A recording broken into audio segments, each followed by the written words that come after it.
Hello and welcome to today's video. I'm just going to do a quick roundup on a couple of transfers around the Premier League. Some are confirmed, basically have final details to get over the line. Others are very much progressing. And lastly, there's ones that are rumored, but it probably makes a bit of sense. So the three transfers that I'm going to be looking today are Alexander Zinchenko from Manchester City to Arsenal for around 30 million. Armando Broja, the young Albanian Chelsea striker, getting pulled off the Chelsea tour of the USA to head back to London because it looks like a deal is edging ever closer with West Ham. And the final one we'll be looking at is Maxwell Cornet, Burnley's star of the season last year, at least for the second half. Strongly linked with the likes of Everton. So we'll start firstly with Zinchenko. This is an interesting one. Obviously, it follows a similar pattern to Gabriel Jesus and the fact he's coming from Manchester City, and also in common with Gabriel Jesus is the fact that Zinchenko has also worked with Mikel Arteta before, while Arteta was assistant manager at Manchester City. I was initially a bit skeptical about the Zinchenko signing, only because we have a situation over in Leicester where Yuri Tielemans, the best midfielder at Leicester City for my money, and one of the better mid box to box midfielders in the Premier League. He's in his last 12 months of his contract at Leicester City, and he's been agitating from by all accounts for a move to Arsenal. And I don't understand. I said it previously when I was looking at Arsenal's transfer window when they signed Fabio Vieira, and now when they sign Zinchenko, where they don't just go for Tielemans to be sitting there. To me, he's somewhere that if he's playing in the Champions League club, or if he went to Juventus, or if he went to City, or if he instead of Calvin Phillips, if he went to Bayern Munich, I'd be like, oh yeah, there goes Tielemans. Something I've been expecting just because his performances at Leicester, with all due respect to Leicester, well, I like the club they built with Vardy and Madison and Tielemans and just Casper Schmeichel. I like the signings and the kind of core nucleus of players they have there. Harvey Barnes. I think he wouldn't surprise me if he moved to a top four club or a big club abroad. But in saying that, if they haven't gone for him, I do like Zinchenko. I mean, traditionally this guy's a left back, and the only reason he's not playing more is because he's at Manchester City. Well, predominantly his time there, he has played left back. At times, he's also been put into the midfield as a substitute.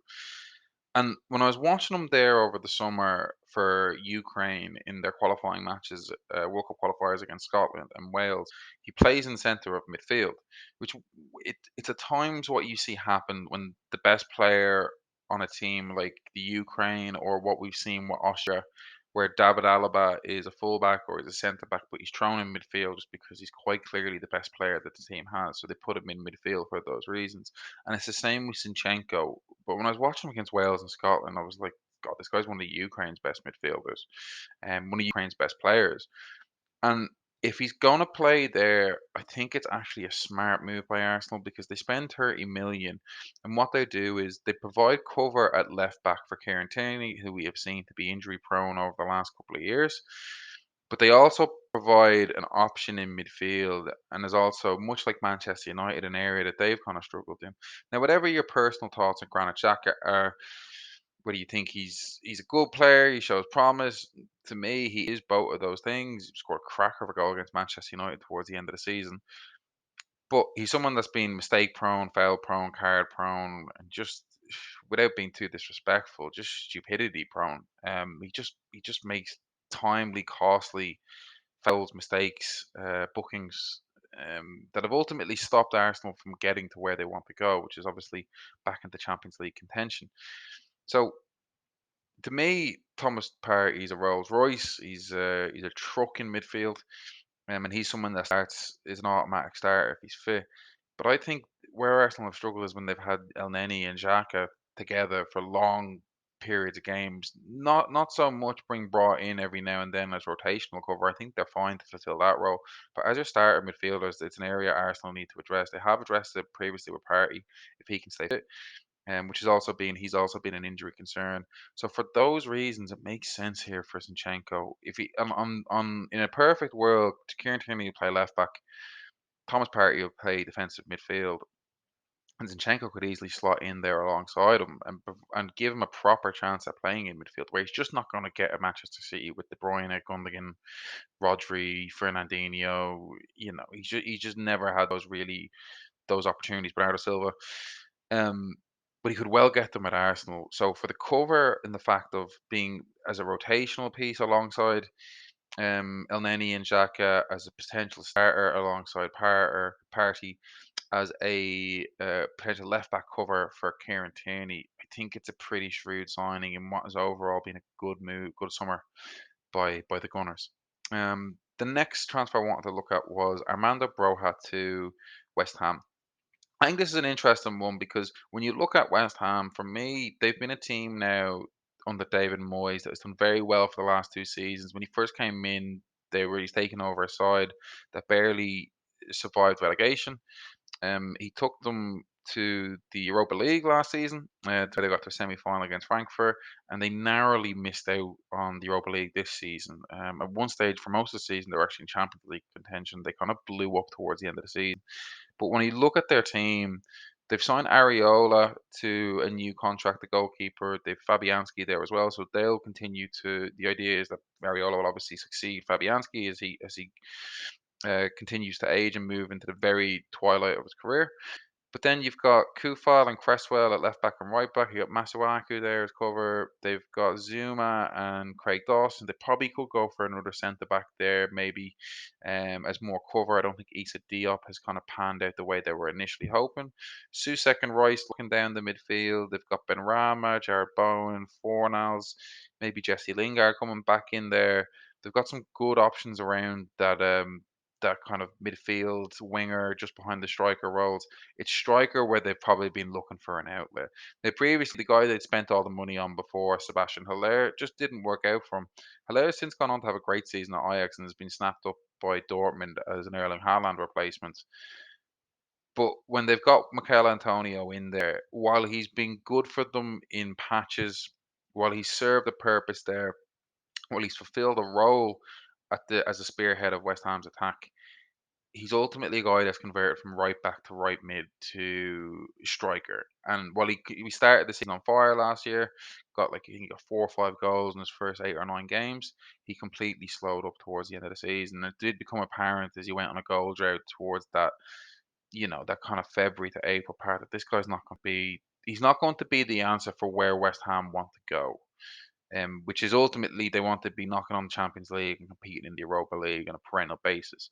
Pretty much what any side outside the top six traditional big clubs are looking to do. The likes of your West Ham, your Leicester Cities, your Evertons, your Aston Villas, that's what they all aspire to. Wolves. And for them to get to where they want to go, they're looking at Broja. So Broja's had a great, well, he had a good season last year with Southampton. So he came in. They had Armstrong in there, and it was kind of unclear as they Che Adams is they're gonna who's going to take the starting, I suppose, number 9 role in this team.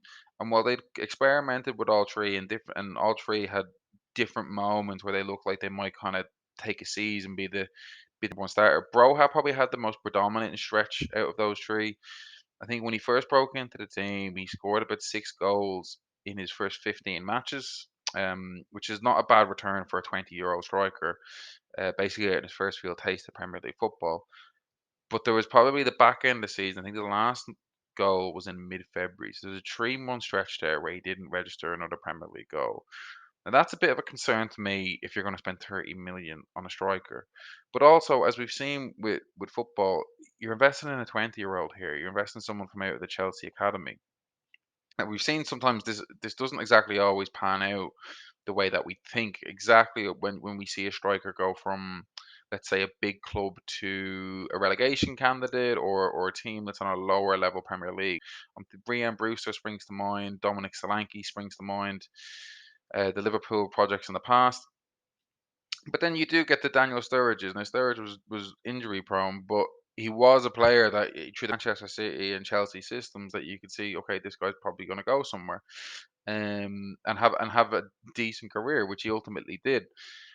So I think Broha could be that for West Ham. While I would be concerned after 3 months not showing more from there, I'd also tend to think that you're looking at him, and the other guy they're looking at is Gianluca Scamacca, the Sassuolo striker.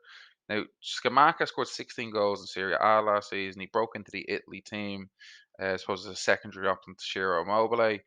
But he's someone that's tipped to be one of the kind of big striking prospects. Obviously, after your Haalands and Mbappe's, but that next level of strikers that are coming through, he's one of the names that gets touted about. Now they've obviously been burnt on Hala by that experience, but it doesn't mean you shouldn't go for players of this sort of profile as well. But the interesting thing with Scamacca is actually the owner of Sassuolo has come out and said, look, they're not looking to sell the club, but they have had offers from West Ham of 40 million and PSG for 35 million. Usually owners don't tend to make these type of revelations public. They generally seem to keep them in house. What's interesting is he obviously has quoted PSG as 5 million less than West Ham, and they obviously know PSG have a lot more to spend than what West Ham do. I mean, they were also one of the teams that was rumored to be in the Lewandowski race before he ultimately chose Barcelona.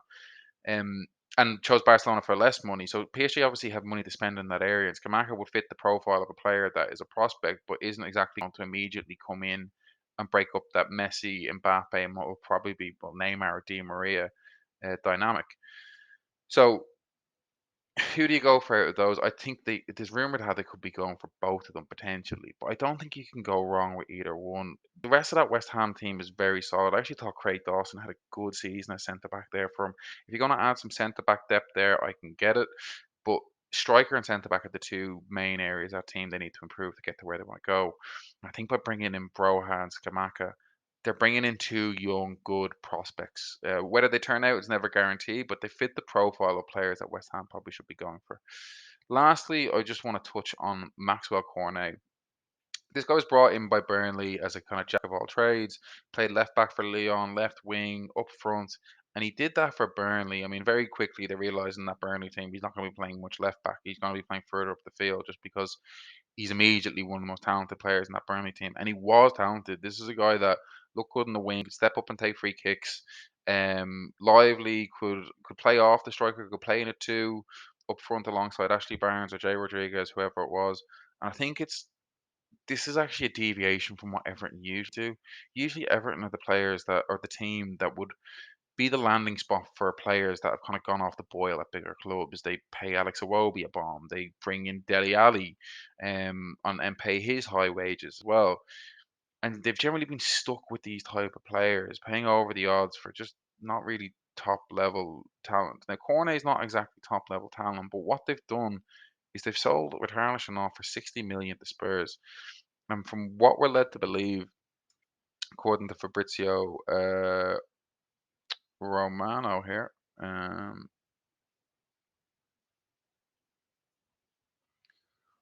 just pull this tweet up now.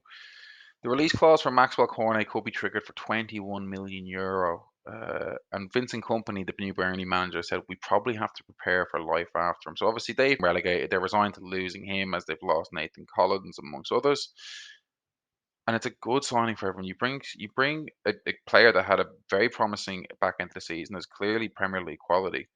You don't pay him mad wages, as I'm sure they've done with the likes of Iwobi and Deli Ali. And now even you look front three, which they've given Anthony Gordon the number 10 jersey. He's going to have one spot on one wing, mostly left wing, which is where Cornet predominantly plays. But I'm sure it's not with a player of his talent. There's not going to be no big qualm in bringing him over to the right. You've Calvert Lewin up top, and then you've Cornet on the left. And you still have about 40 million left over from that Richarlison money. So for once, and while Everton's financial position over the last couple of years has been diabolical in how they've been run, this is a good sign of them starting to clean their house up a little bit and getting in good players, while releasing Richarlison at his absolute top end fee. And so if they continue to go like this, and make these type of accusations, this is how you want to rebuild a club after so much mismanagement over the last few seasons under Mashiri. So if they can get that deal over and look, Cornet is going to go somewhere. He's not going to be playing the championship next season. So if they can sign him, it's a good signing for a club that's in a desperate need of a reshape and a rebuild under Frank Lampard to kind of get back to where they want to be, which is ultimately the top half of the table.